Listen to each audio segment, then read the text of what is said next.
Welcome and thank you for standing by. At this time, I'd like to inform all participants that today's call is being recorded. If you have any objections, you may disconnect at this time. All lines have been placed in a listen-only mode for the duration of the conference. I would now like to turn the call over to Mr. Andrew Haight. Thank you, sir. You may begin. Thank you so much, and thank you to all of you for attending today's webinar. Again, my name is Andy Haight. I'm an economist at the U.S. Census Bureau, and today we are going to be doing an overview of a data product, a specific data set that was just released last Thursday.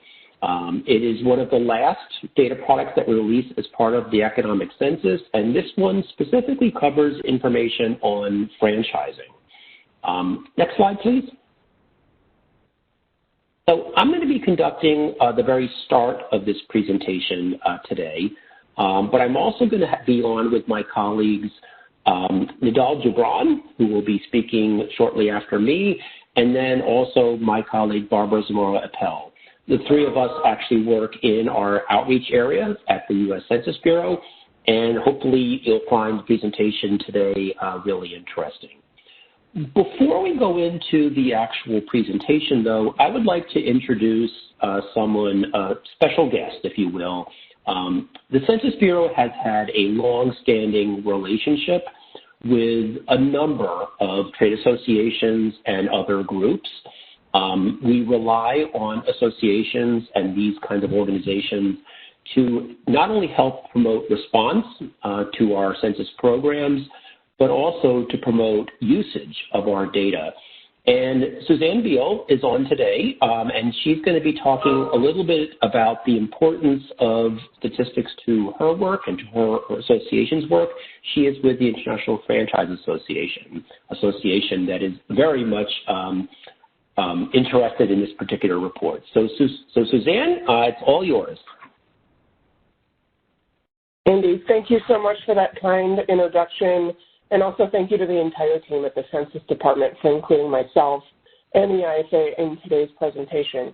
For those who might not be familiar with the International Franchise Association, we are the world's oldest and largest trade association representing franchising worldwide.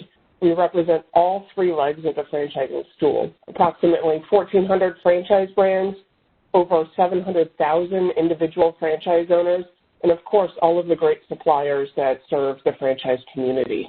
I've been with the association for almost 5 years, and I can't tell you how much I love our membership and the exciting entrepreneurs and brands that we represent every day in Washington, D.C. As we all know, data is critical to the society as a whole, but particularly important in the advocacy space. We really, in the Government Affairs Department, are really educators, and the census data allows us to provide real-world information to substantiate the stories we share with Congress and the administration every day. For example, we're particularly proud that over 30.8% of franchise owners are minority-owned. Congress and the administration are emphasizing a bold Build Back Better campaign, and we talk every day to legislators and their staff about how franchising is a core component of their efforts. That franchise census data is exactly what we lead with in our conversations. The data paints a picture of who we are, but also what we believe in.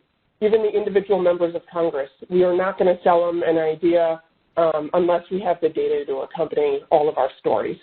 So with that in mind, we're very excited about our partnership with the Census Department and today's view into the new data.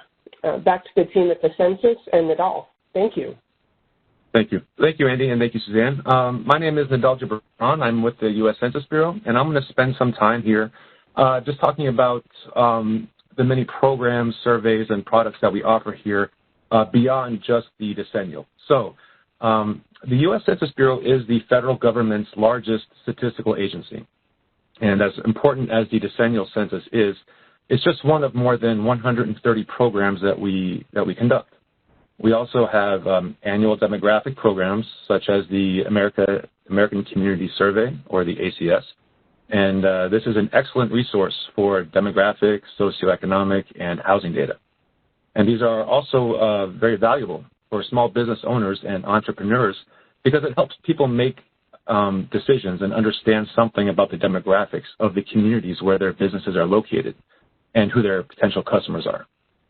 But in addition to those demographic programs, we also conduct nearly 60 business surveys, which include monthly, quarterly, annual, and periodic programs that measure the private sector economy. This includes the Economic Census as well as a census of governments. And these are the official 5-year measures of American businesses and the American state and local government. Those business surveys are best visualized in the pyramid on the slide. At the very top of the pyramid, we have our monthly and quarterly surveys. These are the most timely programs that we offer, but they also tend to be the least detailed in terms of geographic coverage and in terms of other dimensions like industry data. So, for example, the monthly retail trade survey publishes monthly information on retail sales, but it is only available at the national level. Below these are our annual surveys. We have 20 annual programs that publish data for selected sectors of the U.S. economy and or programs that cover all sectors of the U.S. economy. So, for example, we have the County Business Pattern Program, which provides information every year on employer businesses. For this program, data are published on number of businesses, employment, and payroll. At the bottom of a pyramid is our baseline and benchmark economic census. This program is done every 5 years, and it provides the most detailed information that is available from the Census Bureau on businesses. So the Economic Census is our benchmark economic program. It provides the most detail and contains the most industries. The Economic Census includes nearly every 2 through 6-digit NAICS code that is covered by the Census Bureau. There are a few exclusions. We do not publish data on the agriculture sector, which is NAICS 11, and we have a few other exclusions as well. As you can see on the slide, we've included a link to the list of exclusions from the Economic Census. The Economic Census is also a very important program because it publishes the most detailed geographic information that we have on businesses in the United States. Data are shown at the national, the state, metropolitan area, county, and place level. Place is the term that we use to talk about cities, towns, villages, and boroughs. The other dimensions that we publish are very important too. In the Economic Census, we publish data by business size, legal form of organization, and franchise status, which is the subject of today's webinar. The Economic Census is our most detailed program in terms of other data variables that are shown. We published over 200 data variables as part of the Economic Census, and they include core data variables like number of establishments or what we call a business, as well as employment, payroll, and some measure of business output, which may include things like sales, shipments, receipts, revenue, etc. But we also publish a variety of other statistics that are specific to certain industries. So, for example, in the manufacturing sector, we publish detailed information on inventories and capital expenditures, as well as assets and expenses. The Economic Census also publishes something called product lines data. These are detailed breakouts of the product and services provided by businesses. For the 2017 Economic Census, we introduced a brand new classification system called NAS, or the North American Product Classification System, that publish these product lines data. And finally, for the Economic Census, data are released in a couple of our main tools. Data.census.gov is our primary data dissemination platform, but we have also included some of the data in our Census Business Builder data tool, as well as some other tools. And I'm going to turn it back over to Andy, who's going to discuss the history of the U.S. Census Bureau franchise statistics. Andy. Great. Thank you so much, Nadal. So I have had the distinct pleasure of actually seeing the birth of the franchise report that we're going to be talking about today. Prior to the 2007 Economic Census, we only covered franchise statistics in just a few of our Census Bureau programs and for even a smaller number of industries. For example, for the 2002 Economic Census, we published franchise data in the Economic Census just for 2 industries: limited service restaurants and full service restaurants.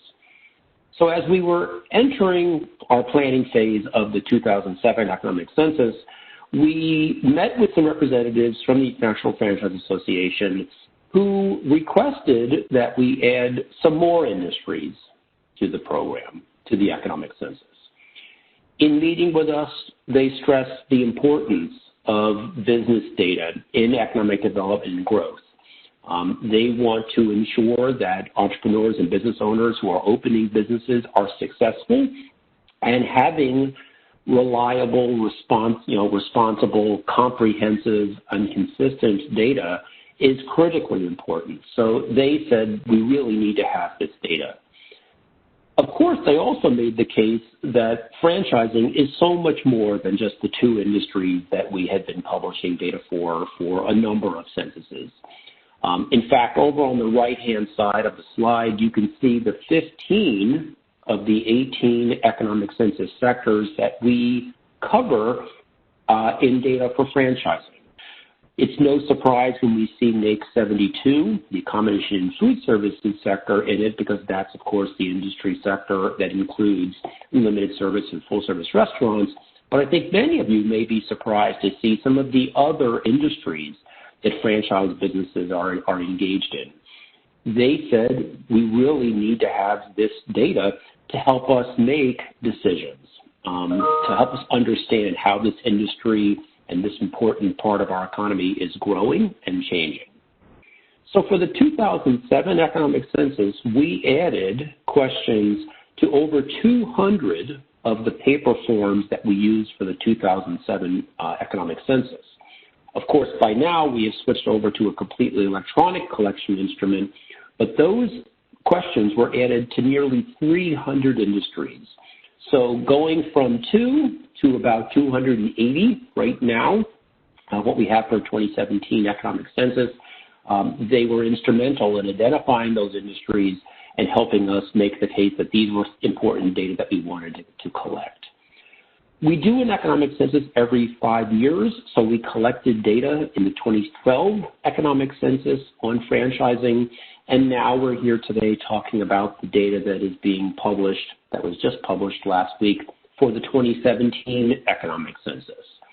And I'm very happy to say that there are plans to continue to publish these franchise statistics for the 2022 economic census, which will be our next economic census. The 22 economic census covers the period January 1st through December 31st, 2022. So we will begin collection activities for the 22 economic census in December of 2022, next year. And we will then start publishing the very first results from the 22 economic census around December of 2023. It takes us about a year to collect, analyze, and begin to do all the follow-up to publish the data. So I'm sure you're all sort of intrigued to see what are some of the key facts, what are some of the findings that we found from this franchise statistic report. So we're going to be actually showing you that. But before we do that, we want to go ahead and do a live demo of how you can actually get to these data. So I'm going to turn it back over to Nadal so he can actually do that live demo. Nadal, back to you. Thank you, Andy. So let me just switch over to my browser here. And this is the data dissemination platform that I mentioned earlier, data.census.gov. You can get there just by typing in data.census.gov. It should bring you here, but this is the full URL right there. When you first come here, if you're not familiar with this, you may be tempted to start searching right here, which is perfectly fine. However, I would strongly recommend clicking this little link, Advanced Search. This will provide you with a lot of tools that will let you really get down to the data that you're looking for. So in this case, we're looking for franchise statistics from the 2017 economic census. We have here our filters. So we're going to first select our survey, which is the economic census as a source of this data. You'll find franchise data in our core statistics. And if you scroll down here, selected sectors, franchise status for the U.S. and states. So click on that. You'll see the filter has been applied right here. And clicking search will bring you to our results. We have data for 2017 because data was just released. And this is the data set. As you can see, it's quite long. This is all the data on a national level for franchises, all of the franchise industry codes. And as we scroll to the right here, we'll find a lot of the information that we would expect: number of establishments, sales, annual payroll, number of employees, et cetera. But what I would like to do is I'd like to target maybe a specific industry within this large group here. So to do that, we can accomplish this in a few ways, but I can just click on Filter, and this brings me back to that first search or the first advanced search option that we did earlier. You can find our NAICS under the Codes filter, Industry Codes, NAICS. And for this, I'm going to select something in the education or tutoring industry, just to show the sort of the reach of franchising. It goes beyond just what we think of when we think of franchises. You know, we have fast food, we've got restaurants, but, you know, there's a surprising number of industries that are franchised. So we're going to click through here, educational services, other schools and instruction.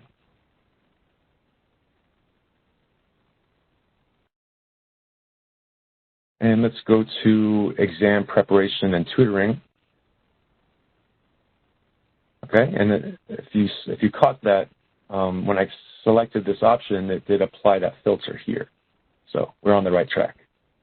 And then I'll just click search, and this narrows down our data set to the industry code that we selected. So now we see that here, and that NAICS code is 611691, exam preparation and tutoring. And these are all, this is just the number of, it shows you not only the total number of establishments for this particular industry, but then we can sort of drill down and see of all of these establishments, nearly 10,000, we could see like maybe 35% of those are a franchise of some sort. And of those 35% or 3,500, we've got nearly all of them are owned by franchisees. So this is very, very neat, very cool data right here. I would not expect to see this for this type of industry, exam prep and tutoring. And it's just one of those nuggets of cool information that you can find by playing around in data.census.gov. I'm going to click back into our presentation. Let's see. And I'm going to turn it over to Barbara, who's going to talk more about some findings from the data set, some stuff that she may have found. Barbara? Thank you, Nidal. Barbara Zamora-Appel and Andy and Nidal both mentioned we work together in the outreach area, which means that we get to see a lot of this cool data before you do, but we're very, very happy to present it to you. So let me turn off my video. This data that we have here, these are summaries of all the franchise data. So this is essentially the number of establishments and that we've aggregated to show you the impact of what franchises are in the 2017 report.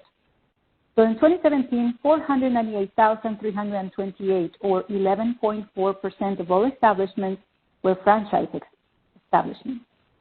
That's up 9.9% from 445,353 in 2007.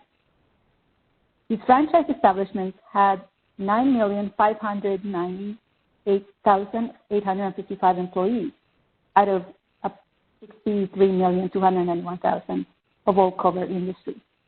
This also went up 22.8% from 2007 of a number of 7,807,142. Franchises represent $1.3 trillion in sales receipts or revenue of $9.9 trillion of all establishments covered industries. The next four are ratios. Averages are ratios. So 3.5 million average sales per establishment versus 2.3 million total of all establishments in covered industries, up 21.7% from 2.9 million in 2007. $7.56 is the average sales per dollar of annual payroll versus $4.62 from all establishments in covered industries. That's actually down 9.9% from $8.38 in 2007. $180,188 is the average sales per employee versus $156,295 total of all establishments in covered industries. That's also up 10.8% from $162,605 in 2007. And lastly, $23,849 is the average payroll per employee versus $33,860 total of all establishments in covered industries. This is also up 23% from $19,397 in 2007. So why is this important?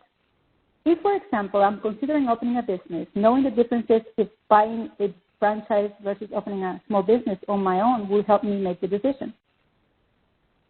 This data helps understand how franchises compare to non-franchises, learning that the average sales per franchise is 3.5 million, and that is not so much more than the average for all businesses in the industry of 2.3 million, franchises and non-franchises. That might help in deciding if franchise might be the best option to open a business. This data may help with that decision. When you see this last data point, though, the average annual payroll per employee of $23,000 versus the non-franchise, which is $33,000, it may look odd. You may ask, why are franchises paying so little? Well, that's because of part-time versus full-time. You can see that by looking at the number of employees increased by 23% from 2007 to 2017. But our employment aid data are just total counts of workers, not adjusted to full-time equivalents. For example, a business that has 20 part-time workers and a business that has 10 full-time workers, those two businesses are added together as 20 and 10 and don't get adjusted to full-time basis. In the pie chart, we see the number of franchise establishments, franchisee versus franchisor data. This is interesting to see because a large share of the total franchises are actually owned and operated by the franchisee, not the owner of the brand. These franchisees do not work for the franchisor owners. And the franchisee number has increased since 2007. In 2007, franchisee represented 23% versus now, which is nearly 17%. And franchisor represented 77% in 2007 versus 83% now. The franchisor has declined and franchisee has increased. Companies that own these franchises are choosing not to operate the franchises. Next slide, please. In this slide, I want to show that we publish breakouts for every industry that we publish data for. These 10 industries show the share of franchisee-owned versus franchisor-owned establishments in industries with more than 10,000 establishments in 2017. You can see how they compare. If you're looking at the limited service restaurants, 87.2% versus 12.8%. So it's a very drastic thing, the difference there. In electronics, however, 90% are franchisor-owned versus 9.9% of franchisee-owned. Next slide, please. In this slide, I wanted to highlight the top industries. For the first one, the bar chart looks at the number of establishments in franchise industries. You clearly see the limited service restaurants dominate with 144,941, followed by full service restaurants, which is 31,418. As Nidal mentioned, typically we hear that people think of franchises as restaurants, but this shows you that it is much more than restaurants. Just a couple more data points for limited service restaurants. It has the most franchise establishments and the greatest increase in franchise establishments from 2007 to 2017. with a gain of 20,000 franchises. They also have the most franchise employment, and is the greatest increase in franchise from 2007 to 2017 with 609,508 employees. You can also see that the new car dealers has the highest franchise sales of $906.5 billion. Gas stations and convenience stores has the highest franchise sales per dollar of payroll. Another interesting point that I found, soft drink manufacturing, the highest increase in franchise share, 29.3% from 2007 to 2017. The franchise share of establishments in top 10 franchise industries in 2017. New car dealers in 2017 had 100% of the share. But if you look, going back to what Nidal was presenting, exam preparation and tutoring has 37.1% of the share. Next slide, please.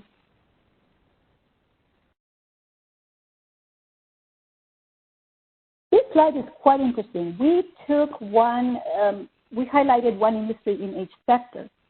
Most people would not think about some of these industries as being franchises. Construction business, for example. Mortgage and non-mortgage loan brokers, it has 53 franchises. Electronic stores, 10,992 franchises. Beauty salons, 21,462 franchises. And even the real estate agents and brokers, 21,521. We often think that franchises are just a small number of industries, but this is just a sampling of the types of industries that we can see. Next slide, please. The state data is only published for limited service restaurants and full service restaurants. But I want to bring your attention to the first graph that shows the Alabama leads in franchise share of number of limited service restaurants with 87.7% share, followed by Mississippi with 78%. However, if you look at New York, only 33.1% of limited services restaurants are franchises. For full-service restaurants, Mississippi leads with 25.1% franchise share of the number of full-service restaurants, and Connecticut is lowest with 2.9%. There's a lot of non-franchise restaurants in the state. So when looking at the data, you may think, well, I may want to open a business in the South, an independent restaurant, but would you want to do that with the majority or the share of all of limited service restaurants being franchises? It makes you consider different data points for the final decision. Next slide, please. You may ask, so how can I use these franchise statistics? Why should you care? Well, when you're considering opening a business, you might say, I can open my own burger shop, or I could open a well-known fast food restaurant. Do I want to spend that money, the investment? This data will help you compare the franchise businesses to non-franchise. The share of business. Is it a type of business that is dominated by franchises? Understanding the share will help make that decision. If you're in Alabama and want to open that restaurant, does it make sense to perhaps open a franchise? The tide there is heavily dominated by franchises. Operating ratios, sales per employee, payroll per employee, comparing to non-franchise. You might say, if I open a franchise business in this industry, will my employees earn more money, generate more money if I open an independent business or a franchise? Growth over time. The change over time are franchise businesses growing at a different rate than non-franchises? Again, these are just some of the data that are available to you. But we also wanted to bring you to the attention of many other programs that we have. In data.census.gov that Nidal showed just a few minutes ago, you have access to a wealth of data In fact, that is the core data access tool of the Census Bureau. That experience of looking at the data that may not be included with the franchise statistics will make it an even more successful experience in looking at what is the best decision making for that business. As Nidal also mentioned, we also have the Census Business Builder, and that offers a number of programs that will also help you make that decision. So merging the franchise data with other sources to further explore the industry that you might be interested in will hopefully make that decision making much easier. Next slide. Oh, thank you. Andy? Great. Thank you so much, Barbara. So let me go ahead and sort of summarize what we've shown you all today. Certainly, as you can see, we have a lot of business data. Nidal talked about the various different programs that we conduct at Census, nearly 60, monthly, quarterly, annual, and periodic econ programs. This franchise report is just one of the many data sets that we provide, and we really would love it if you were using this information and also helping us promote its use. You noticed when Barbara and Nidal and I did this analysis, we downloaded the information that was available in this franchise report and did a bunch of rankings and sorting. Those summary level numbers that Barbara was talking about were created by taking the data for each individual 6-digit industry that was published in the franchise report and aggregating them to totals. And I can promise you, as a bit of a data nerd myself, when we went ahead and downloaded the information and looked at the shares of franchise versus non-franchise businesses across all 300 or so industries that are published in this report, we found a lot of really fascinating comparisons. In Barbara's slide where she talked about some summary level findings, the fact that in general terms, franchise businesses have more employees, they generate more revenue per employee than non-franchise businesses, and they generate more revenue for business for every dollar of payroll that they have, are just sort of really fascinating comparisons. And if you start to look at that data across each of the industries, you will see some industries where that is even more of a separation between franchise and non-franchise, and some where it's not quite as much.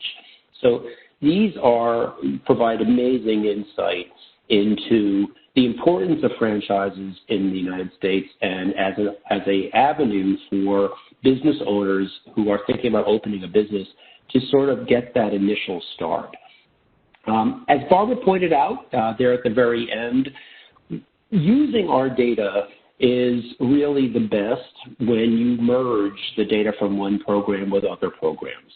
Many of you are probably thinking, okay, great, this gave me some good information about the importance of franchises within the economy, but now I want to compare that data to the demographic, socioeconomic, and housing characteristics of people who are going to be shopping in those particular franchises.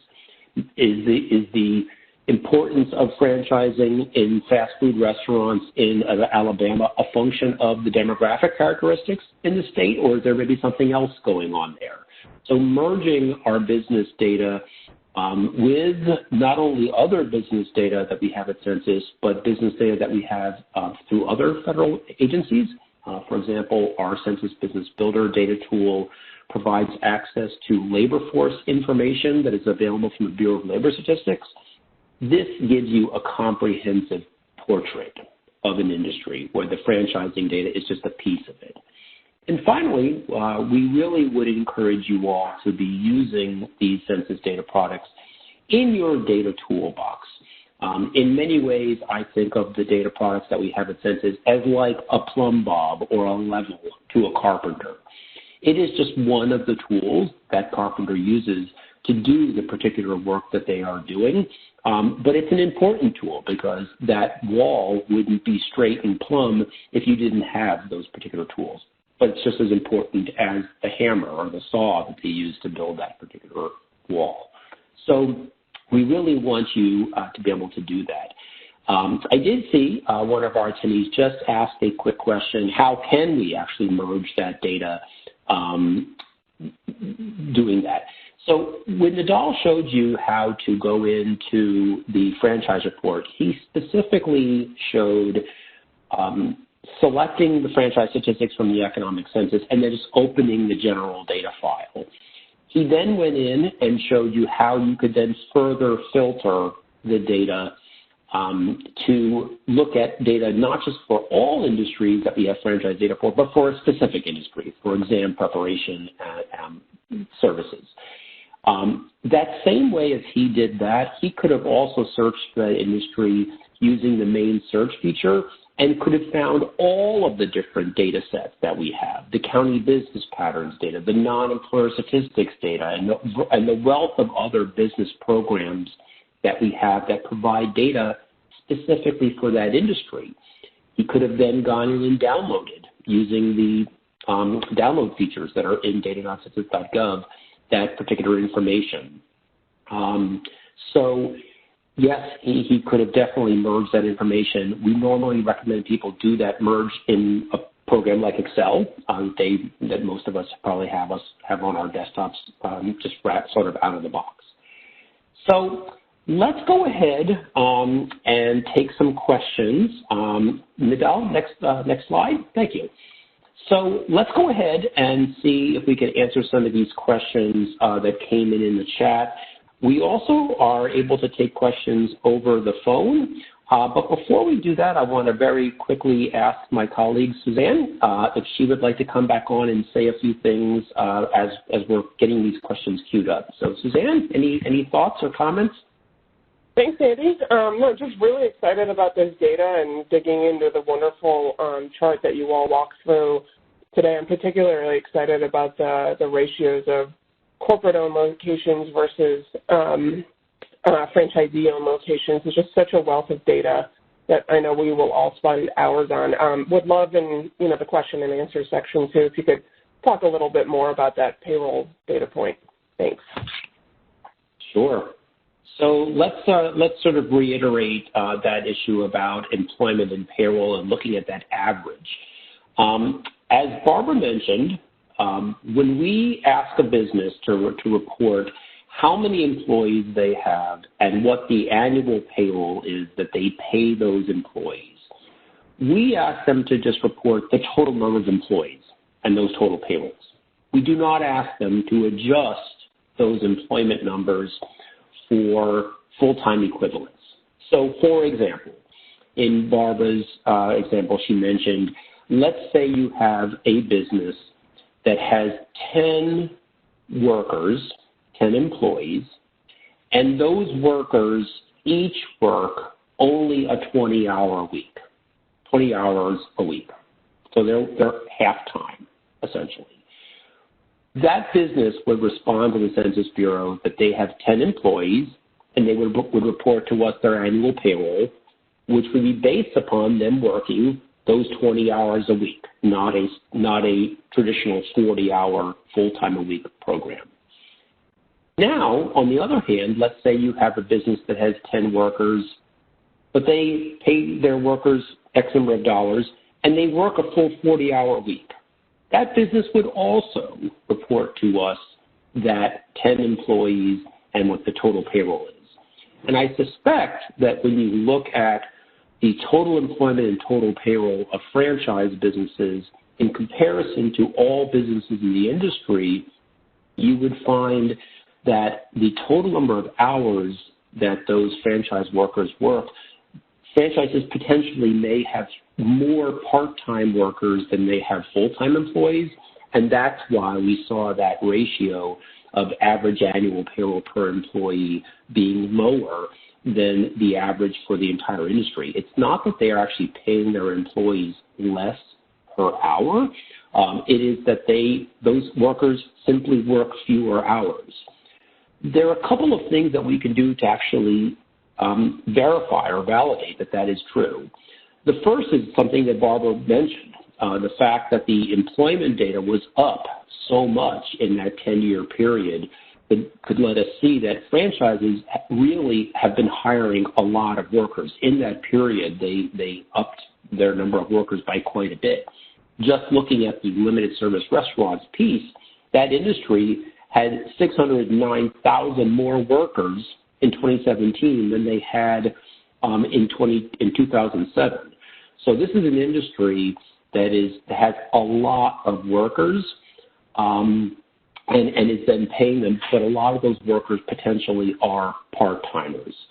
The other thing that you could certainly do to verify this, and this speaks a little bit to this idea of merging data across programs, is the Bureau of Labor Statistics, through the Quarterly Census of Employment and Wages, the QCW, publishes average weekly wages information. So if we looked at the average weekly wages of industries that are covered by these franchise reports, we would then see that, again, the impact of part-time workers versus full-time workers. And this is a very important point, not only for this franchise data, but even when you're looking at any other types of statistics. With very, very few exceptions, we do not adjust those employment and payroll data to full-time equivalents. There's only a couple of programs at the Census Bureau that actually adjust it to FTEs. So that is sort of my take on where I think that's probably happened. I did also notice that we had an attendee that asked, can we get a copy of this presentation? Absolutely. About a week after this webinar, we will be posting up to the same page as where you found the login information. We will be posting the recording, the transcript, and the PowerPoint presentation. And if you are interested, I mentioned just a moment ago that Barbara Vidal and I spent a good amount of time nerding out and downloading the data from this particular report to come up with some of the rankings and sortings and other facts that we showed today. If you are interested, please contact either myself or Barbara or Vidal at the email addresses shown, and we'd be happy to email you the Excel file that has that analysis work that we did. Again, just to give you sort of a flavor for the types of analysis that you can do by pulling in these information.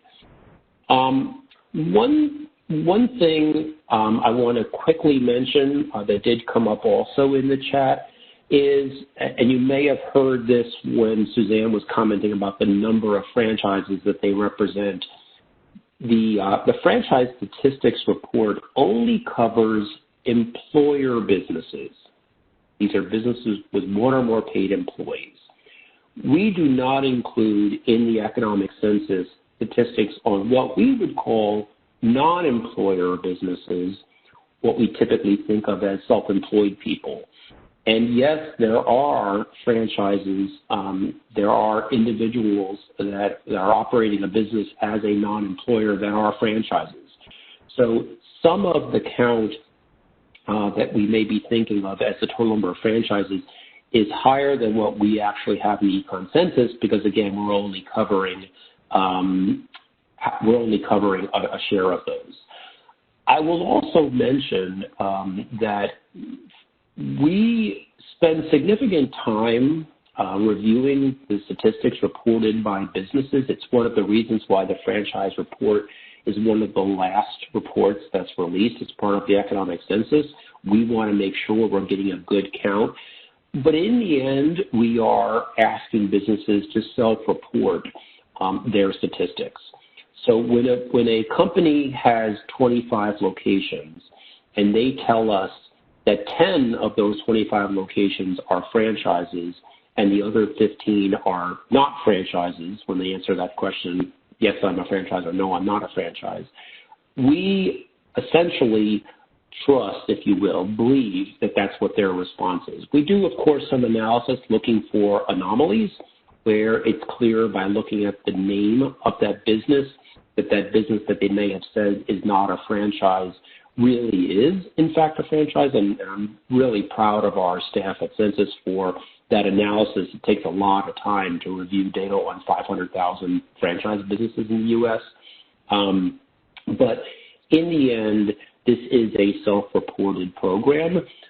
So I know one of you sort of asked the question about, do we have an estimate of how close we are to recording all of the establishments of a particular business and whether they're franchises or not.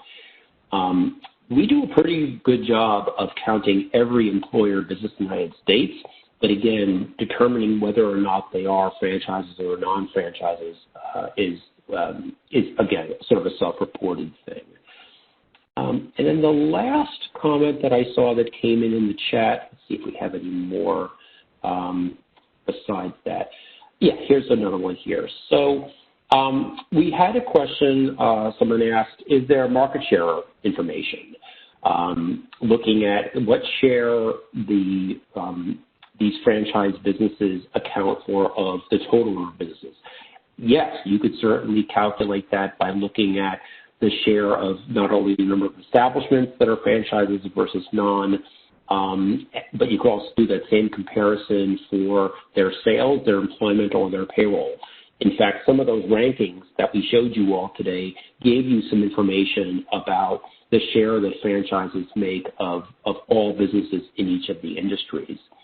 Now, one thing, though, that we don't do, and that honestly we can't do, is provide statistics about individual business locations. The Census Bureau is bound by Title 13 of the U.S. Code to protect the privacy of people who respond to our programs, whether those are demographic household surveys or whether those are business surveys. So you will never see in any of our published business statistics information on the market share of an individual business, because obviously that would violate the privacy of that particular business. We do, of course, publish geographic detail, but again, it is summary level data. So if we wanted to look at the total number of exam preparation businesses in Prince George's County, Maryland, for example, those statistics would be published. We wouldn't have the breakout of them by franchise status because those franchise data are only shown at the national level, and then for two industries by state. So we do encourage users to merge these census data with other third-party data providers that don't have some of these privacy kind of rules that we have that could, that could actually have that. So, okay, let's see. Operator, do we have any questions for anybody on the phone? If you would like to ask a question over the phone, please press star followed by 1. Please make sure that your phone is unmuted and record your name when prompted. There are no questions yet, sir, on the phone. Great. While we're waiting, Barbara, Nadal, any last thoughts as we're seeing if anybody has any other questions? Thank you, Andy. This is Nadal. I just want to say it was a pleasure working with everybody today and to speak with all of our potential data users. I really encourage you to take a look. I've learned quite a bit about franchising just in my participation on this info session with you all. And there's my contact information right there. If you would like to call me about anything, I'm available on the phone or through email, and I'm happy to talk with any of you. And yes, I echo what Nidal said. I also encourage everyone to join us at census.gov. There is a lot of recordings of other data webinars that we have done. If you are interested in exploring more what data the census.gov offers or Census Business Builder, if there aren't already webinar recordings, you can always reach out to us. As we mentioned earlier, we work in the outreach area, which means that we present on a lot of different topics, data, and programs. Thank you for joining us today. Great. So, operator, do we have anybody on the phone? No questions over the phone, sir. Okay, great. Well, again, if we don't have any other questions, I want to thank you all again for taking time out of your busy schedules to attend today's webinar. Please feel free to contact us if we have any other if you have any other questions. Our email addresses and phone numbers are here on the slide. and we would love to have see your feedback on today's webinar. My colleague has put a link to our feedback question in the chat. So thank you so much for your time, and have a great rest of your day.